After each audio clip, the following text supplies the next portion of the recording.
Hey, everybody. Welcome to Let's Talk About It, an episode where we are basically asking questions that matter, that you've suggested, that don't get a lot of airtime in the church. And one of those big suggestions was mental health and specifically mental illness. And if you remember, I brought up a couple weeks ago, there might be some topics where I needed to bring in a heavy hitter. So I'm bringing in a heavy hitter today. Our guest on the show is Dr. Richard Blackmon.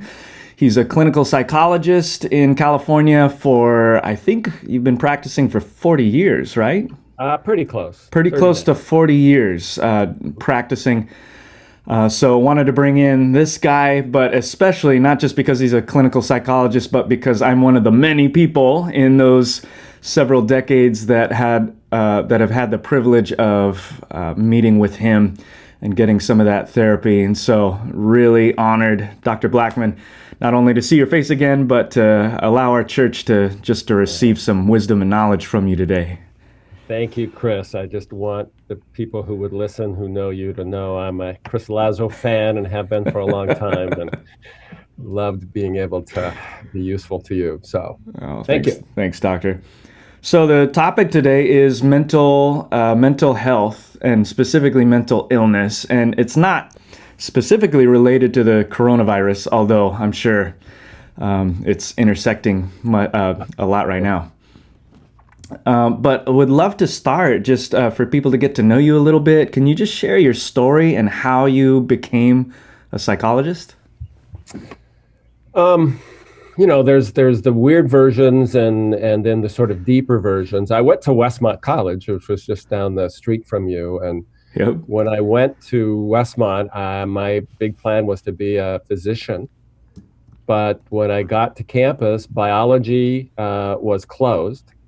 So the course I needed right off the bat to take for a pre-med was closed. So I got into a psychology course.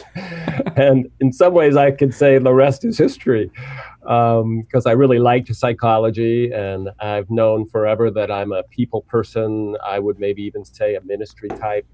So I wanted to be either a physician or a pastor, or it turned into a psychologist. When I first started taking psychology classes at Westmont, I had no idea what a counselor was, what therapy was, but just in taking classes. And then I went to Fuller after Westmont, built houses in Santa Barbara for a year or two, trying to decide still whether to be a physician or a psychologist.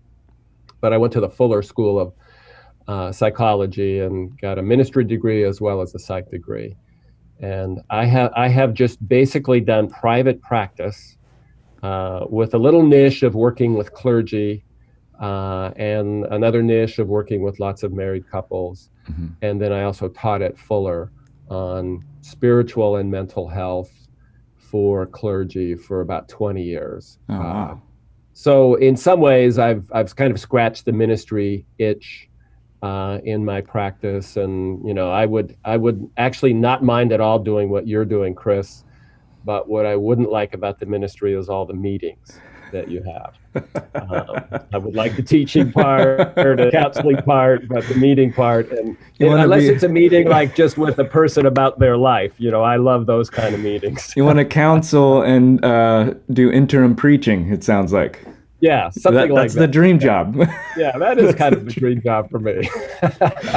Oh, that's great. So that's it in a nutshell. And it's turned out to be a good fit for me. I would, like I was just telling you before we went on the air, I've been doing it for 39 years. I started in January of 1981. And if I can do it until I'm 80, I will. Yeah. I think to be a therapist, you need to have a brain and a mouth. I think it's kind of hard to disable. So as long as those things are true, I would love to keep doing it, as God wills. So. Do you think for some of us who might not be familiar with that world, just like a brief working definition of psychology? What comes to my mind with that question is, for me, to understand people and how we tick and how we operate and what maybe drives us, I think that two things are important. Logic, we're both logical and psychological. So I've always been sort of a numbers and math guy. I'm a people person who likes math. Yeah. And so logic comes more easily to me. And so figuring out something logical, why did Chris do that? Why did Rick do that? Etc. But a lot of the times it's clear to me that logic isn't sufficient to understanding why we do what we do, why we feel what we feel. So I like to say it this way, Chris, that we are as human beings half logical and half psychological. And the psychological part, and another word I could use for that is maybe emotional. We're half logical and half emotional. And if I don't understand something logically, if you don't understand something logically, it doesn't mean it's not understandable. It just means that the explanation is probably in the psychological half or the emotional Interesting. half. And so learning principles about relationships and about personality structure and development, and learning about sorts of interventions and strategies might help somebody. Like, for example, an addiction. If somebody is plagued with an addiction to pornography or to alcohol, I think the addict who owns the addiction would be the first to tell you it defies logic. Why would I keep doing something doesn't make that sense. obviously causes such pain? It's not logical. And so you have to kind of move into the psychological piece. So that's probably my first shot at trying to answer that question. Yeah, that's great. Looking at a more total picture. So then what do people mean when they speak of an illness, a mental illness? What is that? That something emotional and or psychological is interfering. I was thinking in preparing for this, Chris, like, what is it that I care about when I get to talk to somebody? I care about them becoming the best version of themselves, or I might say it, especially with you, God's best version of themselves. And what is in the way, if anything? What is in the way of, I don't think I should have to be anything different than maybe, again, the best version or God's best version of myself. And I would say that about you or anybody in your church. So mental illness is just taking a look at what are the emotional obstacles. Yeah. We have a diagnosis Bible that, names all of the different psychological ways that we can be less than our best selves, less than an optimal self. So that could be things having to do with depression or anxiety or schizophrenia or bipolar disorder. These are just all attempts that we have been making in recent decades to try to catalog. I'm not diagnostically driven, Chris. I think people are people and made in God's image. But some of those categories can be helpful. If somebody has an anxiety disorder, for example, they're going to find the challenges of this virus more difficult than somebody who doesn't have an anxiety disorder. And there's going to be certain kinds of skills, many of them you can find in Scripture, that will be useful to apply to their life. Sure. So that's what I would say. And when we move from that to the church, what do you think, in your experience not only as a clinical psychologist, but a man of faith, what are some of the roadblocks? I imagine you've kind of had a foot in both worlds. And I have my whole career, and because I'm a ministry type and would love, as I said earlier, doing even what you do, I've always wanted the psychology I practice to be rooted in the Bible. I would say the roadblocks, which are less in 2020 than in 1980 or so when I started.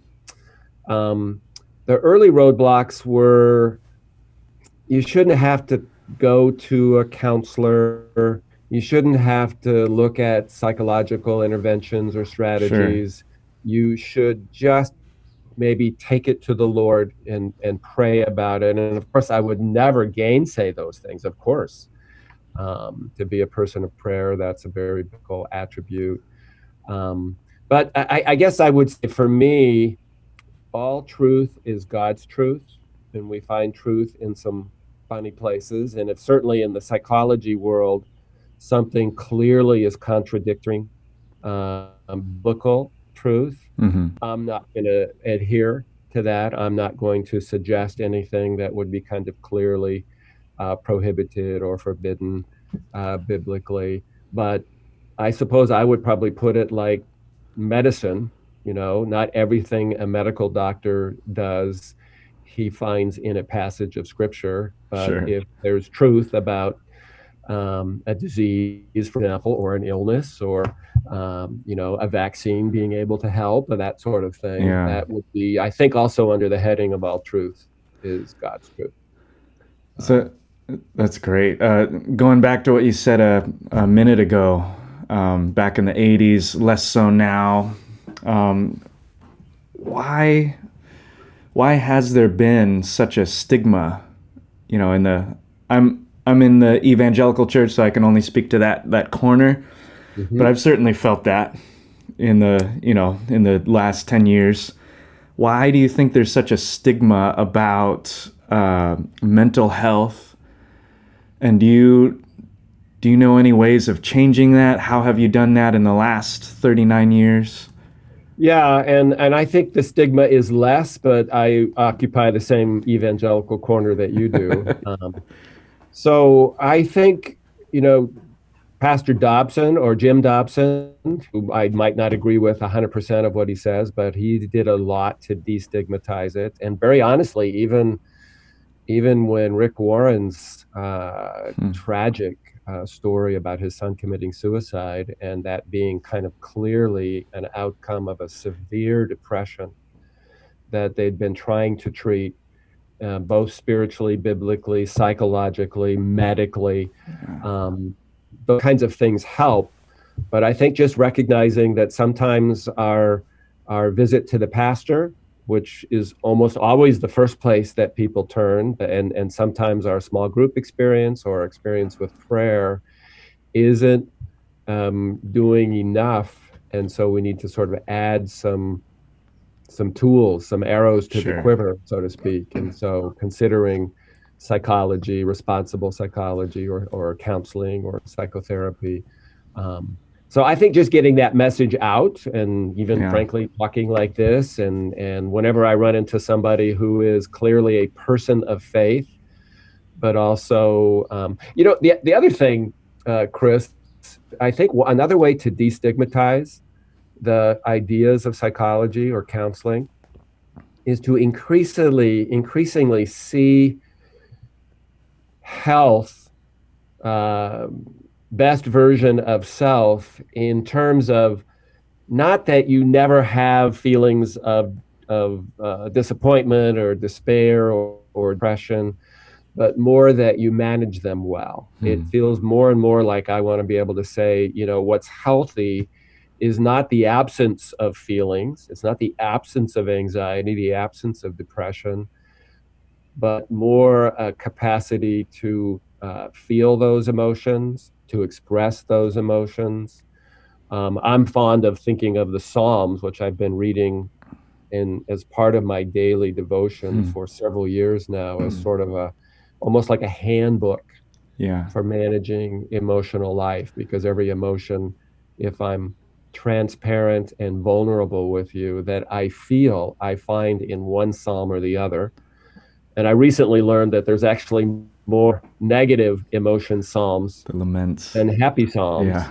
There's plenty of happy ones too, but they kind of teach me, and this is a little phrase that I will use with clients all the time. The lessons I get are essentially that it's healthy to own my emotions, but not necessarily enthrone them. That's good. And that good. I just love that. So to express, a pastor that I like, he had a little acronym for OWN, OWN. He said, with our feelings, the whole range of emotions, you observe, welcome, and name.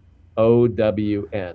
Observe, welcome, and name. Welcome and name Huh. your emotions. That's good. And that's clearly a healthy thing, that the healthy version of self is somebody who can own their emotions, doesn't deny them, doesn't repress them, doesn't sublimate them into something else, doesn't turn to some kind of using with an addiction, but owns them. Like the turn in most of the Psalms, he also or she doesn't enthrone them. So I don't want my feelings of anxiety or depression to dictate my life, to run my life. So just finding that balance, and that is not easy. Right. I mean, I like the sound of what we're talking about right now, owning but not enthroning. That doesn't mean that's simple. Right. Very difficult. And for a lot of us, we need coaching, we need practice, we need disciplines even in our life to grow in that way. Sure. Yeah, I was thinking when you brought up the Psalms that most of them are laments, or they Oh, many of them, yes. they give space to, I wouldn't say negative emotion, unpleasant emotions.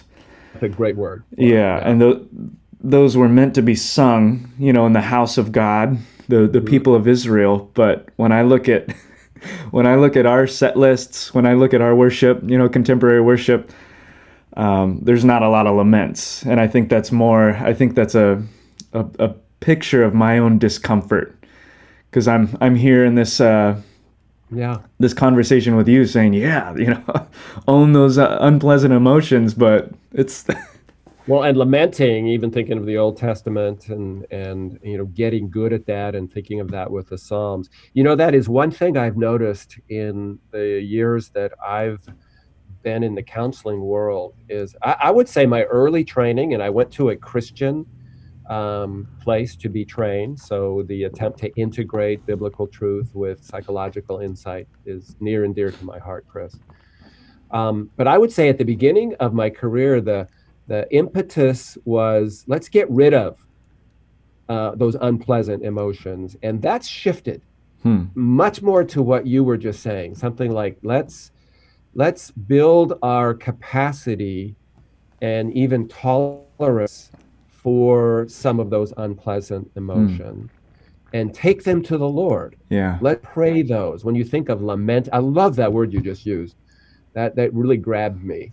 To lament is to take my painful emotions, my painful experiences directly to God. And that is, again, the very opposite of eliminating them. And I just find, I know that's been true for my own growth and development, that I'm better at being able to tolerate those unpleasant or negative emotion states here at this juncture in my life. And I frankly would see that as growth for anybody. But not all of us, if we happen to grow up in a family that was naturally really good at this. Yeah. I did not. I loved my family, but we weren't good at sort of vulnerably and maybe transparently sharing emotions, which ends up, that's another thing I've learned from sort of the counseling piece, is sometimes it's so useful to name and process things. You can't always fix them. The proverbial thing for a guy with his wife is, don't try to fix your wife's emotions. And that's really good advice. It's just not always easy to take that advice. I'm a guy, so when my wife's feeling something, I want to fix it. Yeah. But that's not necessarily what she's looking for. So when we're talking about grief, loss, lament, is that the same as mental illness, or is mental illness something different? Well, in degree, I would probably say mental illness, if you wanted to be kind of precise and clinical, often even has a biology to it. Like for depression, I'll use two examples. Like with depression, there's clearly a biology of depression. It runs in families.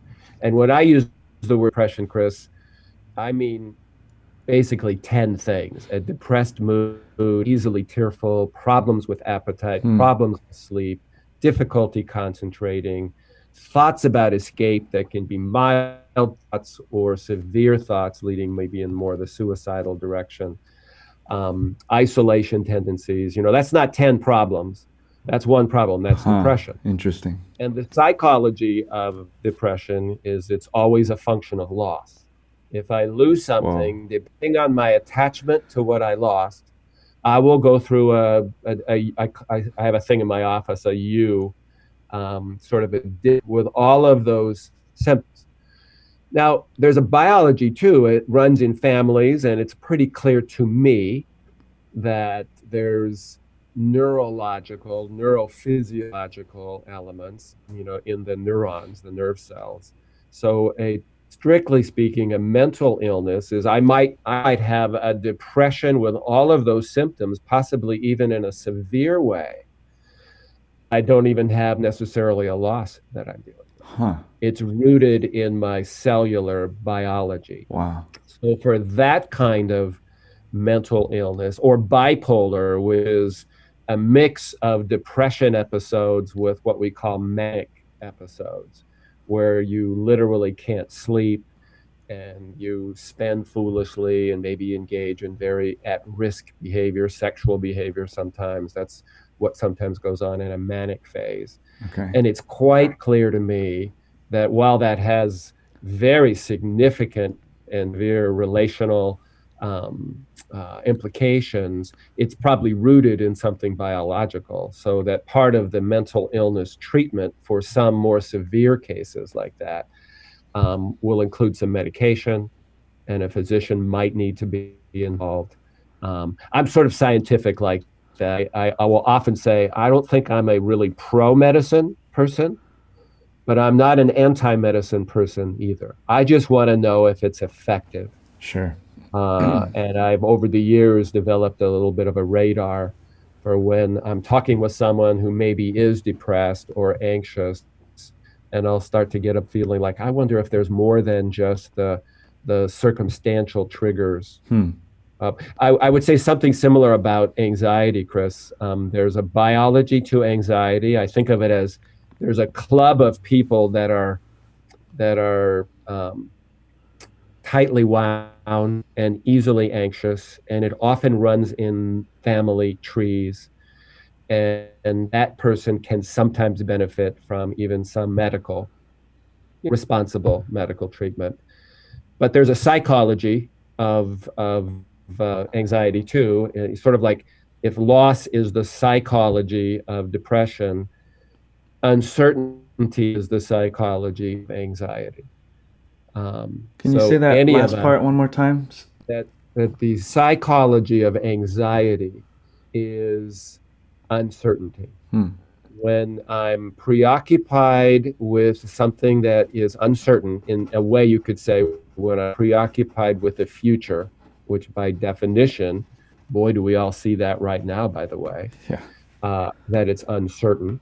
When you think of your life January 15th, and then you think of your life today, April the 17th, and what levels of uncertainty we are all dealing with.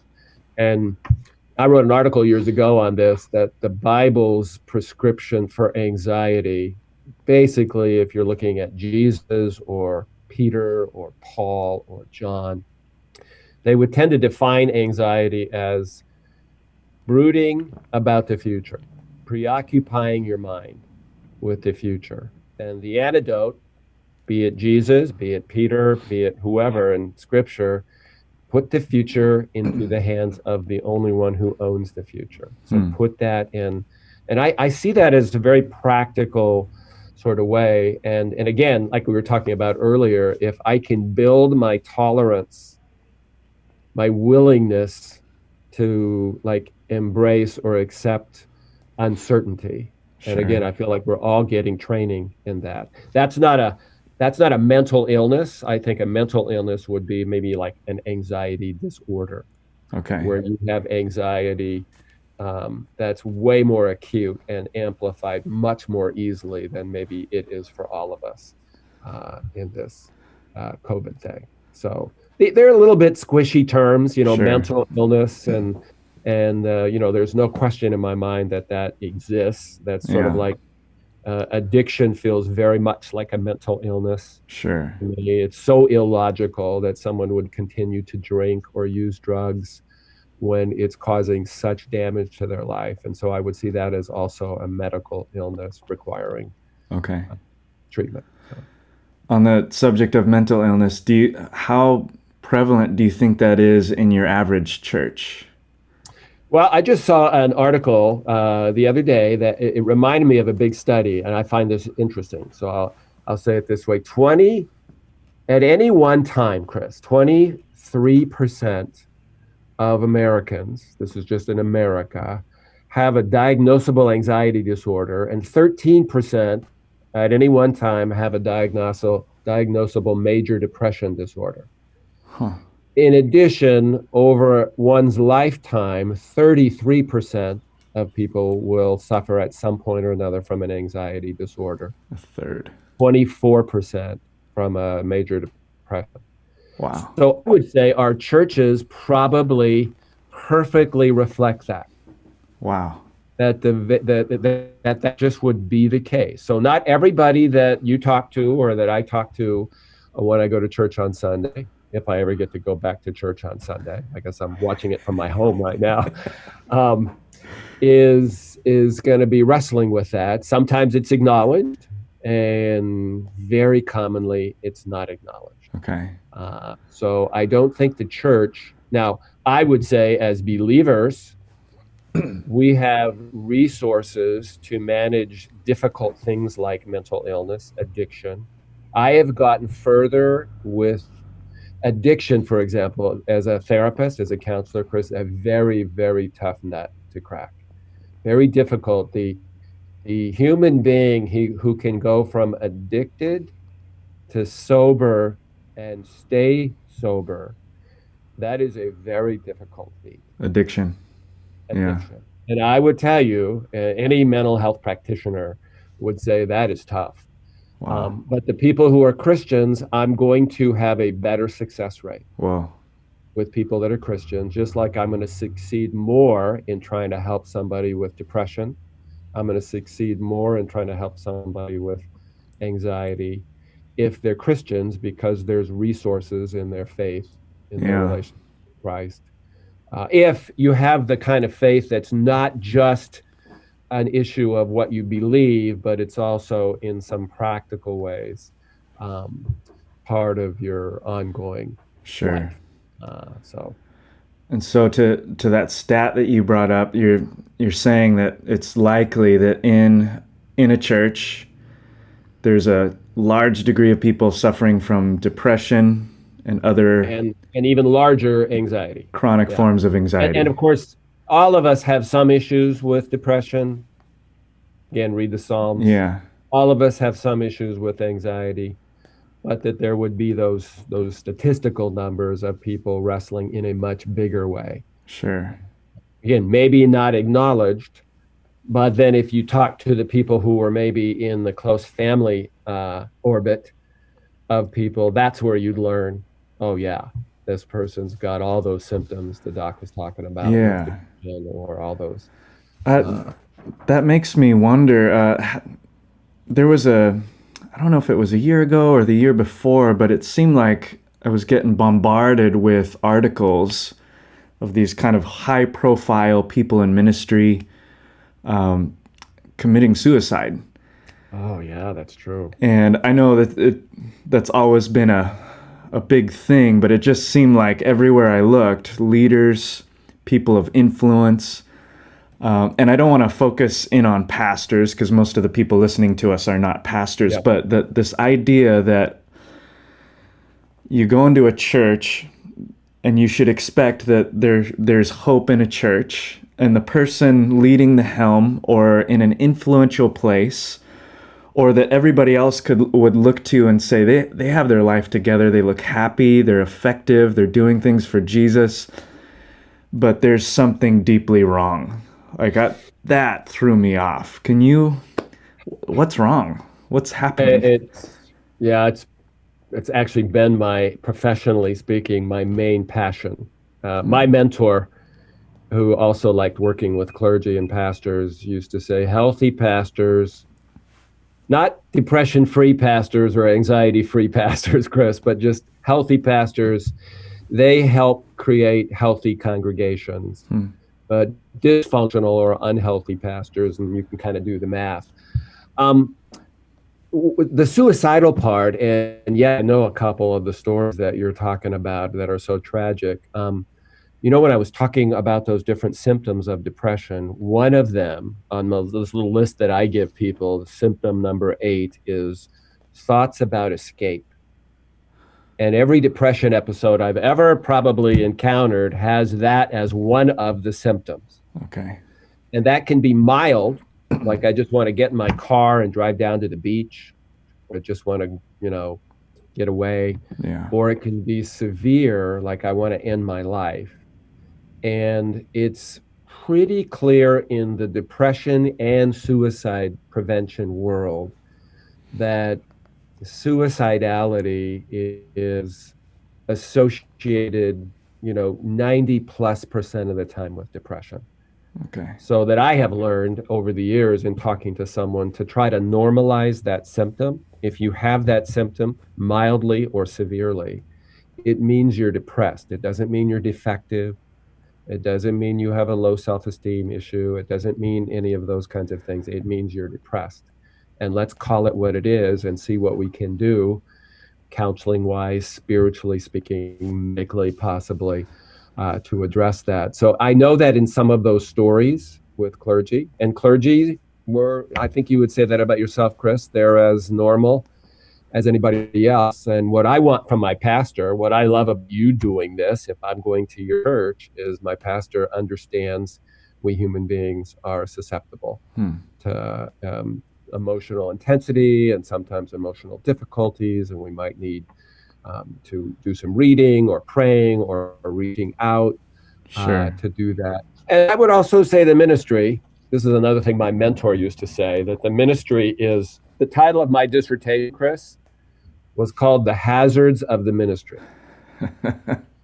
and essentially, I was interested at the time in studying the ministry as a profession, like studying what you do. Sure. And just what are the unique challenges? And it turns out there's a lot of unique challenges, and there is a lot of, let's call them mental health or emotional struggle kinds of issues. The ministry is a difficult one to define success in.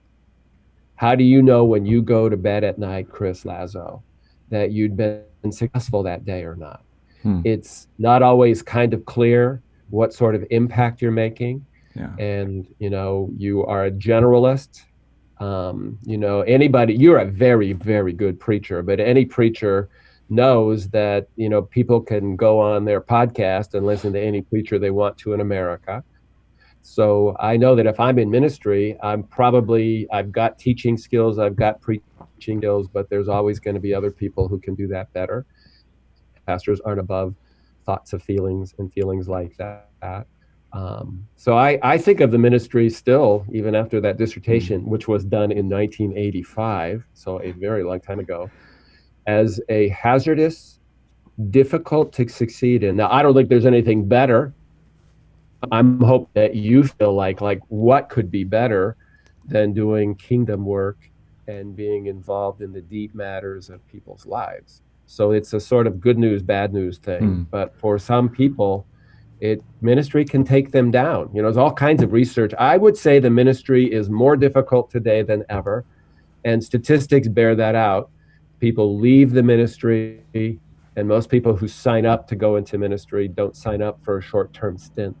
They're usually, thinking they're going to do it forever. So like you said, this isn't just about pastors, but pastors are not immune in the material that we're talking about. So it sounds like what you're describing is people who they're kind of going through the symptoms, I think you brought up, of escape. They kind of feel walled in, they want to escape, but they think they're dysfunctional or something's wrong with them, when it's really just a symptom of depression. Yeah. Would you say that because there's no outlet, no healthy outlet for them, it just kind of goes south? Well, it does concentrate the matter beautifully to put it under the umbrella of, oh, I'm depressed. That's the issue. And depressed people don't sleep well. Depressed people have thoughts about escaping, sometimes even serious ones. Depressed people have a low self-esteem. Depressed people isolate. So I got to do something about the depression. Sure. That's how I've just over the years, Chris, seen that to be a very helpful idea, rather than letting the depression do its, if I can use this word, sort of dastardly work on my insides. If I don't name it, if I don't own it, OWN, like we were talking about earlier, if I don't express it, if I don't reach out, then I think it's got more power. Wow. And, you can look in the Bible and see, I just heard a good sermon on Elijah after he killed all the prophets of Baal in 1 Kings 19. And if you look at that passage, almost every symptom, including God, just take me, suicidality is there. So it's not like the biblical characters are immune from this either, but they cry out to the Lord and they let the Lord speak to them. So it just feels like such, and again, I love talking about this, thinking about even the role that you play in your faith community, that it could be a place where, like, it's okay to be depressed at Reality Santa Barbara. Wow. It's okay to have anxiety. We can be in community about that, and I can go talk to Pastor Chris and other pastors about that. We can share that in our small groups.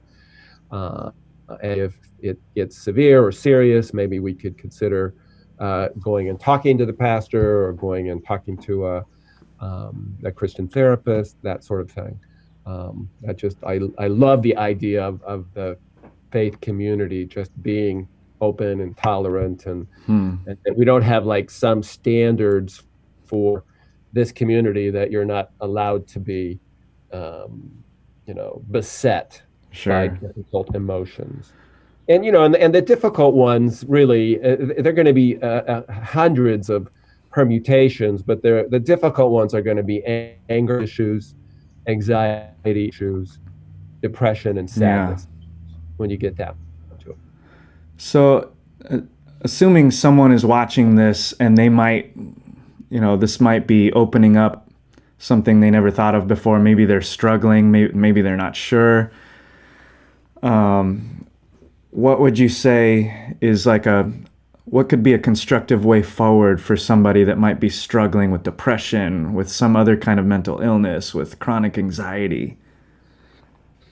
I think starting to talk with someone, to kind of wonder aloud about that, even if someone were to pose that. And, there's a couple authors. I think of Henry Cloud, who wrote probably the single most famous book on Christian psychology of all time, Boundaries. And, and he got a little cottage industry going. I think he wrote about 10 other books on boundaries with kids and boundaries in marriage. But Henry is a very gifted writer about helping you. Like, I think he'd be an author I might go visit to see what does he say about anxiety and depression. Another one who's not is my friend, my very good friend, John Ortberg, has written a lot of books. And John, who got his PhD in clinical psych with me, even though he's mostly a preaching pastor of the heart, and a very fine and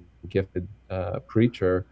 But John is also, in his books as well as his sermons, very capably able to integrate, like that kind of question. Are you dealing with something that might like be sort of sliding into a disorder or anxiety? And I'm a sermon nerd. I've listened to a lot of your sermons over the years, and I think you can also listen to sometimes preachers. Tim Keller comes to my mind.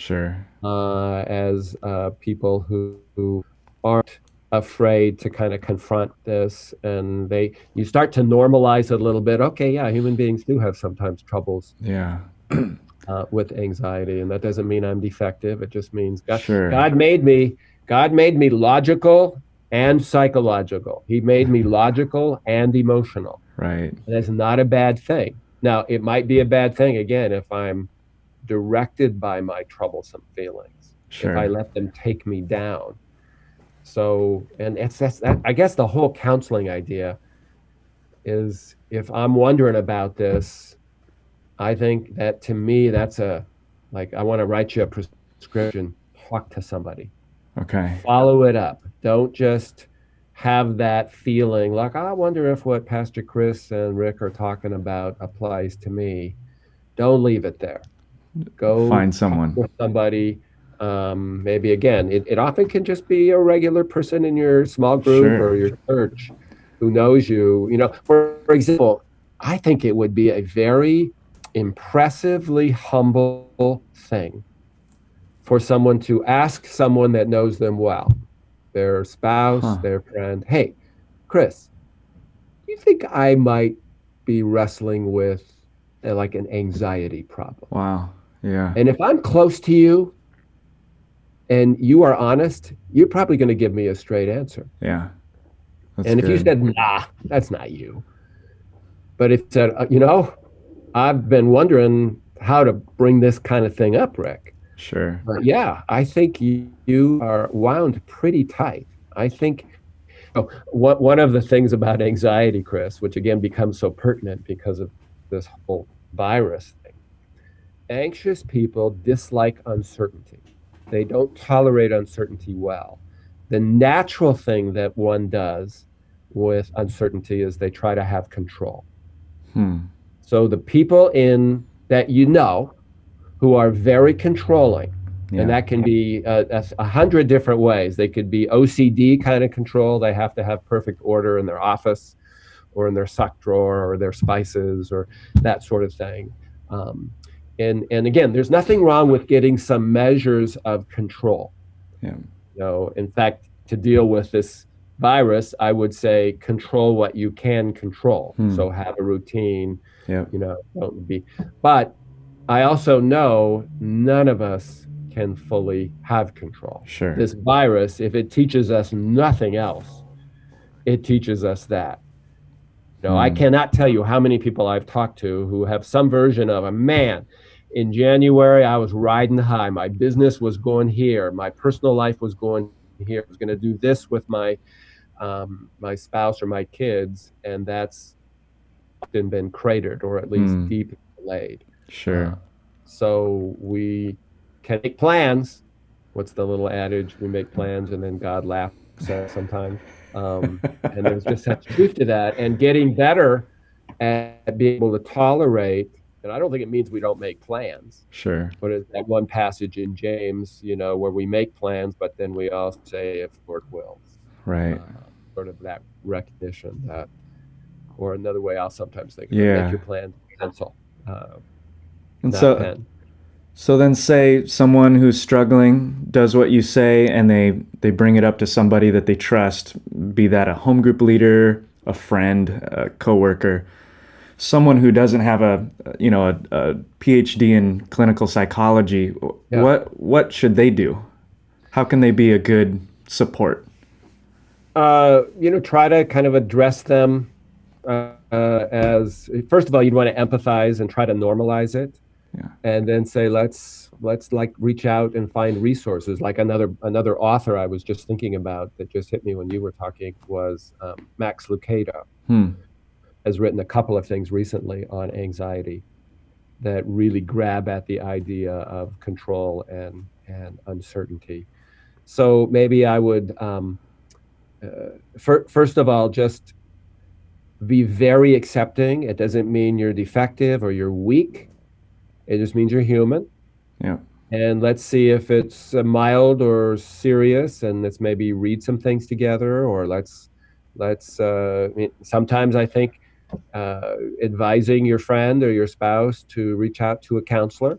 And, I get calls like that sometimes, a friend has recommended, hey, why don't you call this guy? And maybe it's a 1-session conversation, Chris. Chris, where I have with somebody and I give them a couple of tips and try to figure out if it's very severe, and I don't see them again, and that's all that was needed. Other Sure. times it turns out it's a much serious thing. Maybe there was some trauma at the root of what's going on and it got activated. This COVID thing has activated quite a number of people who had been sort of burying or just not dealing with some difficult traumatic experience, and this is like made it rise to the surface. Yeah.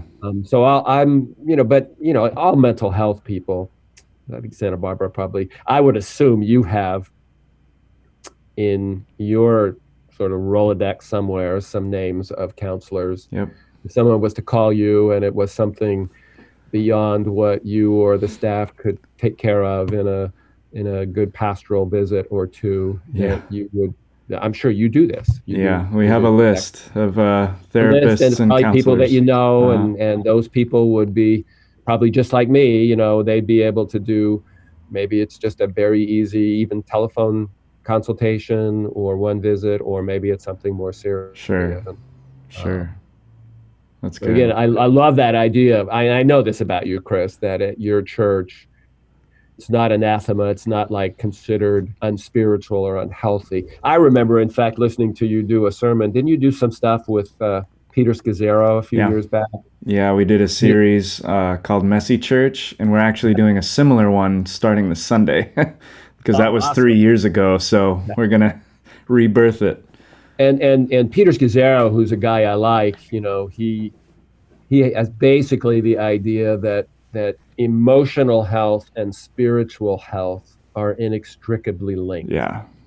That people who are joyful, like I was, I wrote this down because a week ago in the morning, for some reason, I was reading in 1 Thessalonians, this verse in 16-18, be joyful always, pray continually, and thanks in all circumstances.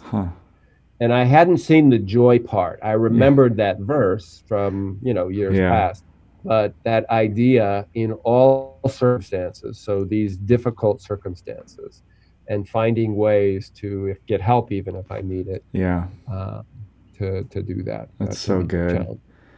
Well, that was my story probably 2 times in my life. One of them was with you recently, and then the first was probably in my early 20s.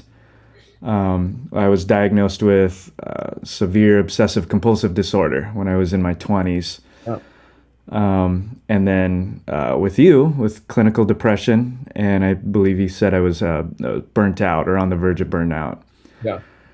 And I just remember, as complicated as some of those things were to me, the simplicity of, in both situations, one was a pastor in my 20s, and then you. I keep going back to that OWN acronym because I feel like the journey for me in both cases of healing started with somebody naming it. And I don't know if this is the correct terminology here, but that naming it from somebody I trusted kind of made it okay. To suffer, if that makes any sense, which then opened the doors for me to get well. Yes. And I think before that, I was just embarrassed or ashamed, and so just kind of suppressed those things. But in both cases, it was somebody saying, "You have obsessive compulsive disorder. You're depressed. It's okay." I have goosebumps right now just thinking about that story that you and I shared. But the power of the words you're using right now, Chris. Yeah.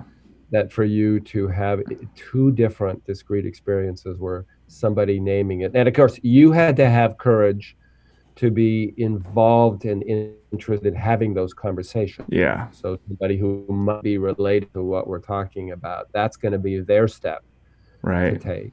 And then, as you just put it, to find somebody that has credibility and trust to help them sort it out. And again, diagnoses are just like loose categories, but they're helpful with you. So interesting, in your own story, you have, 2 of them. I I would say the main things you and I have been talking about here are things around anxiety and depression, which Yeah. are the two by far The largest biggest. categories Sure. of mental health Yeah. issues. Um, you've had bouts and experiences with both, and Yes. I do too. I think of myself as a minor member of the anxiety club, that I'll get into straits and my mind will start to brood.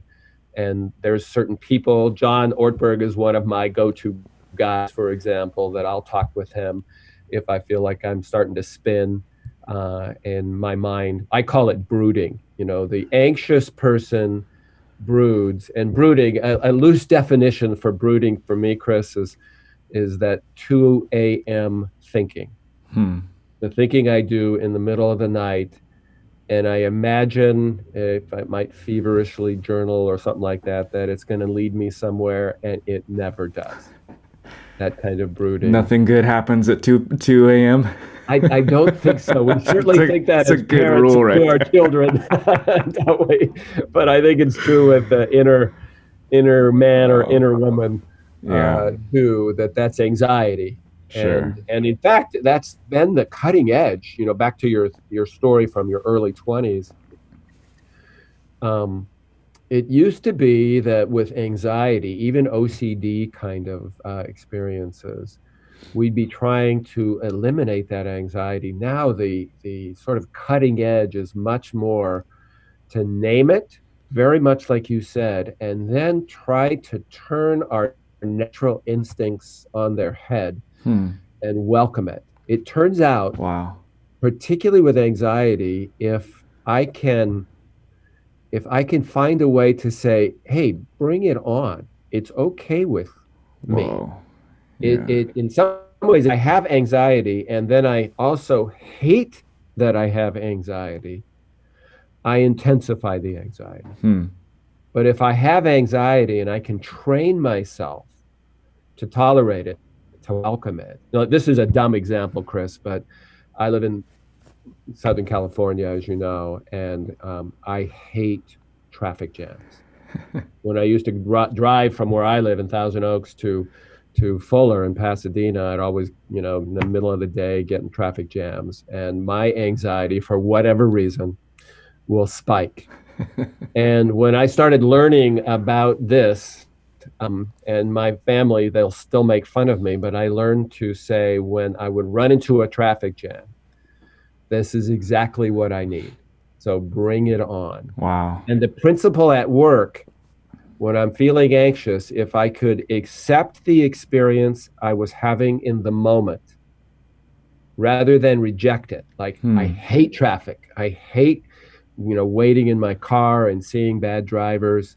That would amplify and intensify the Wow. experience. So I still do that, and the people in my life, they poke fun of me, is because I'll say it out loud.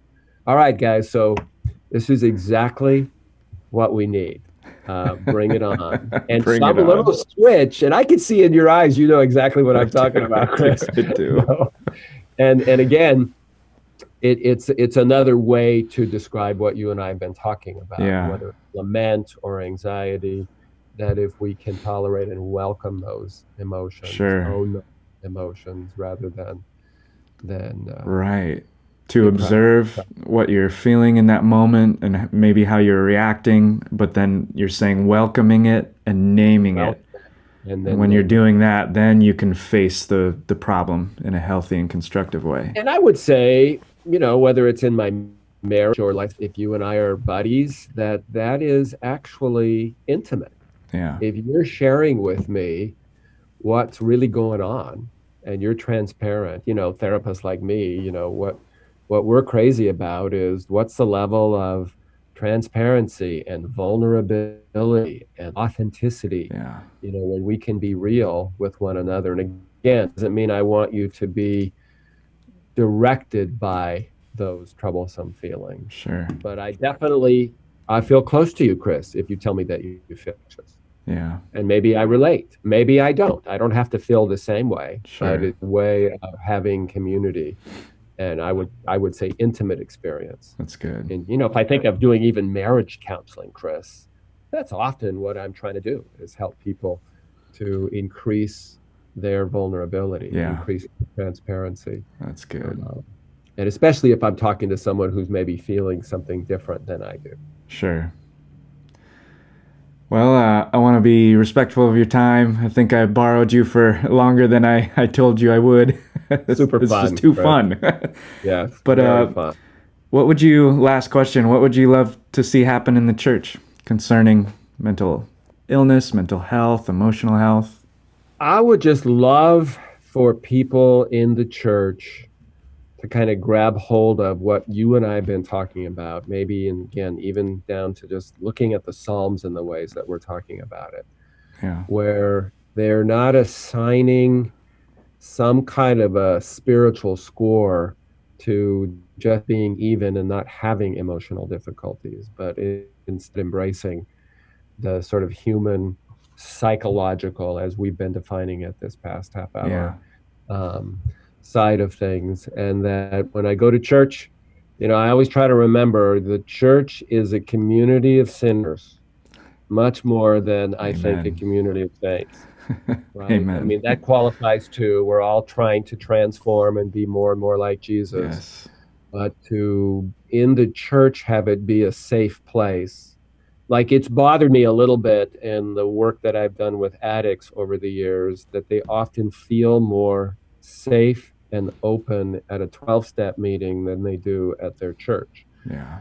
But that's another thing I feel shifting, Chris. So I don't mean this to sound like some diatribe against the church. I do not mean it that way. No, this is good stuff. I see the church, including leaders like yourself, moving the church more into the direction of, if anything, again, a 12-step meeting. They start the meeting, hi, I'm Rick, and I'm an addict, or I'm a sinner. Yeah. Right. Yeah. And sort of just promoting that kind of feeling in our church world, even that evangelical corner that you and I occupy. Yes. That would be what I would say. So it's been fun, Chris. Dr. Blackmon, thank you so much, not only on a personal level for all you've done in my own life, but how that's spilled out into the church, Reality Santa Barbara, and even just right here, just being able to speak into our lives, into our church, in a very timely season, I should add, with the coronavirus, but really appreciate you. Thank you so much for this. God bless you too, Chris. Okay.